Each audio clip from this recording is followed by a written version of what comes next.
morning. Good morning, Good morning. Good morning, sir.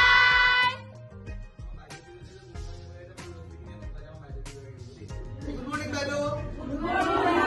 morning. Good morning. Good morning.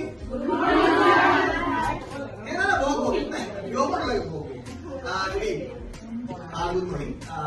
বেয়া নাপাব আপোনালোক ৰাতিপুৱাই ডিচেম্বৰ মাহৰ আজি কেইটাই আজি 13 ডিচেম্বৰ দিনাখন ৰাতিপুৱাই মই আমাৰ ল'ৰা ছোৱালীখিনিতো আমাৰ মাজত সদায় থাকে আজি মই এটা এৱেৰনেছ প্ৰগ্ৰেমৰ কাৰণে আপোনালোক সকলোকে একত্ৰিত কৰিলো আপোনালোক ইয়ালৈ মাতিলো খুব পটককে আপোনালোক ইয়ালৈ মতাৰ কাৰণ মাতোতে আপোনালোক আহাতে আপোনালোকৰ অকমান অসুবিধা হৈছে চাগে হয়নে মানুহজনে ওলাই যাওঁতে হেলমেটটো পিন্ধি যায়নে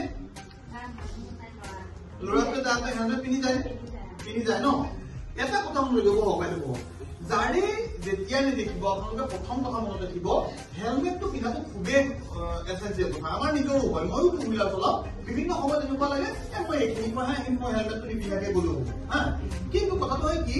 আমাৰ গোলাঘাটৰ পৰা যোৰহাটৰ পৰা শিৱসাগৰলৈকে মূৰৰ ডক্তৰ একেবাৰে নাই মানে আমাৰ মূৰটোত যদি আমি দুখ পাওঁ তেতিয়াহ'লে আমাৰ চিকিৎসা কৰিবৰ কাৰণে ডক্তৰ নাই ঠিক আছে হাতত ভৰিত ক'ৰবাত দুখ পালে আঘাত পালে ক'ৰবাত বাহিৰৰ শৰীৰৰ বাকীবোৰ মুখত আঘাত পালে তেতিয়াহ'লে তাৰ চিকিৎসা কৰিবৰ কাৰণে ডক্তৰ আছে কিন্তু মূৰত দুখ পালে চিকিৎসা কৰিবলৈ ডক্তৰ নাই সেইটো কাৰণে যেতিয়াই মূৰত পাইপ বা কোনোবা মানুহতে দুখ পায় খুব বেছি চান্সেছ থাকে যে মানুহৰ মৃত্যু হয় মানুহৰ জীৱন ৰক্ষা কৰাটো আমাৰ চবৰে কৰ্তব্য আপোনালোকে এৱেৰনেছ কৰিব লাগে আপোনালোকে মানুহক এৱেৰ কৰিব লাগে মানুহক সক্ৰিয় কৰিব লাগে মই শিক্ষকসকলকো অনুৰোধ জনাইছো আপোনালোকে আমাৰ গাৰ্জেনক আপোনালোকে সকলোকে ক'ব যাতে আজিৰ পৰা অন্ততঃ হেলমেটটো কম্পালচৰি পিন্ধিহে মটৰচাইকেল লৈ ল'ৰা ছোৱালীক থ'বলৈ আহে আৰু যদি ল'ৰা ছোৱালী কিবা কাৰণত স্কুটিত লৈ আহিছে হেলমেটটো মাষ্ট কৰিব লাগিব অকণমানি ল'ৰা ছোৱালীকেইটাৰ কাৰণে ইহঁতৰ কাৰণে আমাৰ মৰম নাই নেকি আছে নাই আমাৰ হেলমেটটো মানুহে ভাবে যে ফাইন দিবৰ কাৰণে পিন্ধিব লাগে পুলিচৰ কাৰণে পিন্ধিব লাগে পুলিচে ফাইন দিবৰ কাৰণে হেলমেট পিন্ধিব লাগে নহয় আমাৰ হেলমেটটো পিন্ধিব লাগে জীৱন বচাবৰ কাৰণে চাওক কিবা কাৰণত আপুনি এক্সিডেণ্টৰ কথাটো কোনেও ক'ব নোৱাৰে মই আমাৰ ল'ৰা ছোৱালীবোৰ আছে তোমালোকক মই অনুৰোধ জনাইছো তোমালোকে যদি স্কুটিত উঠিবলৈ হয় আজিৰ পিছত দেউতাক ক'বা মাক ক'বা স্কুটি যদি তোমাক লৈ আহে দেউতা মা ছাৰে স্কুলত কৈছে আজি ৰাতিপুৱা কৈছে যে হেলমেট নিপিন্ধাকৈ মই স্কুটিত নুঠো ক'বা নাই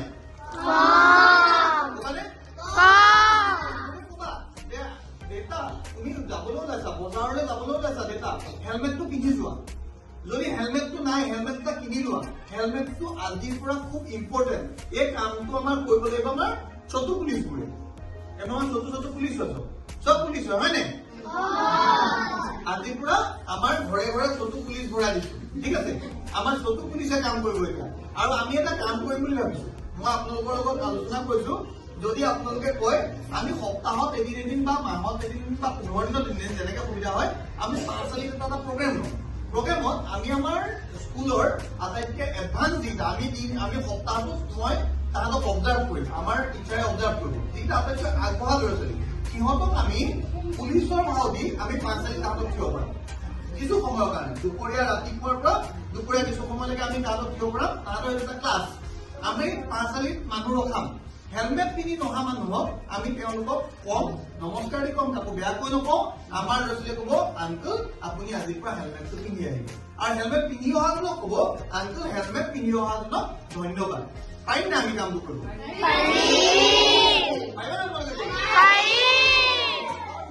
আমাৰ চবে হেলমেট পিন্ধিবই পিন্ধিব ঠিক আছে 1 নম্বৰ কথা ঠিক আছে এই কথাটো খুব গুৰুত্বপূৰ্ণ আপোনালোকে সঁচাকে গুৰুত্ব দি ল'ব ঘৰৰ কাষৰ চিনি পোৱা মানুহজনকো ক'ব এৱেৰনেছ মানে সদায় সক্ৰিয়ভাৱে আমি সকলোকে আমি কথাটো গম পোৱা মই আপোনালোকে এৱেৰ হৈ কৈছো নাই কথাটো ৰাতিপুৱাই মই ইমান দৌৰাদৌৰিকে আহি আপোনালোকক কথাটো কৈছো গুৰুত্ব আছে কাৰণে কৈছো যোৱাকালিয়ে কৈছে আজিয়ে মই আপোনালোকক কৈছো কাৰণ তাৰ খুব বেছি গুৰুত্ব আছে ঠিক আছে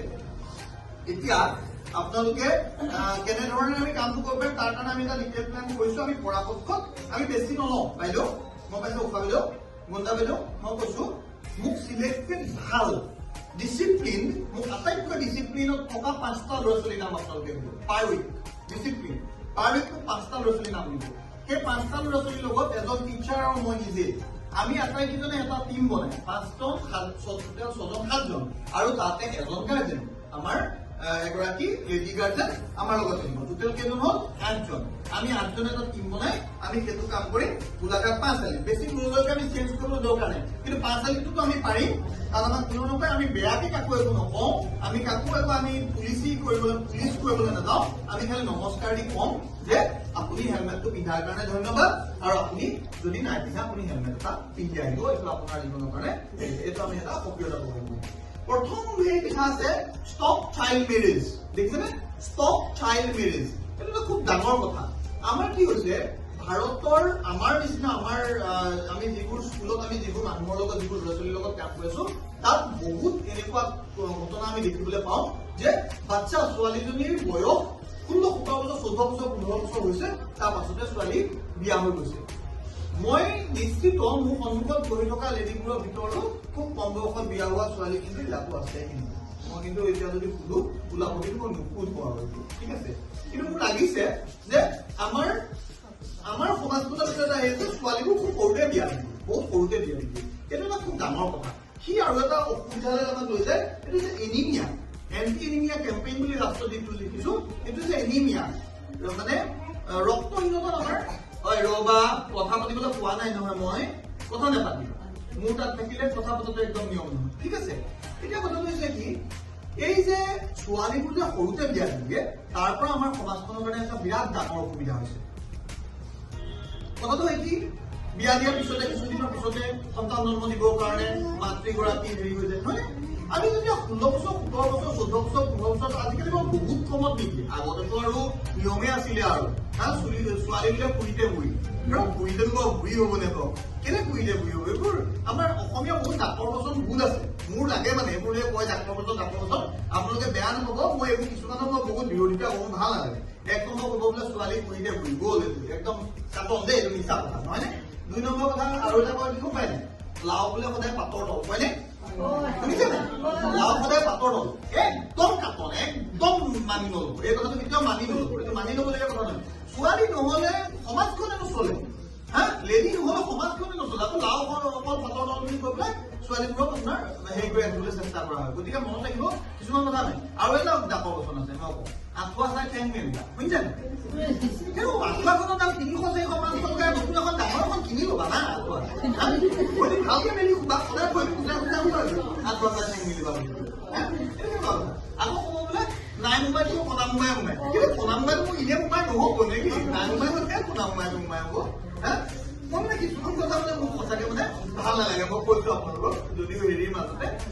ধেমেলিকে কৈছো কিন্তু কথাখিনি মনত ৰাখিব ছোৱালী আমাৰ কাৰণে চবতকে ডাঙৰ সম্পদ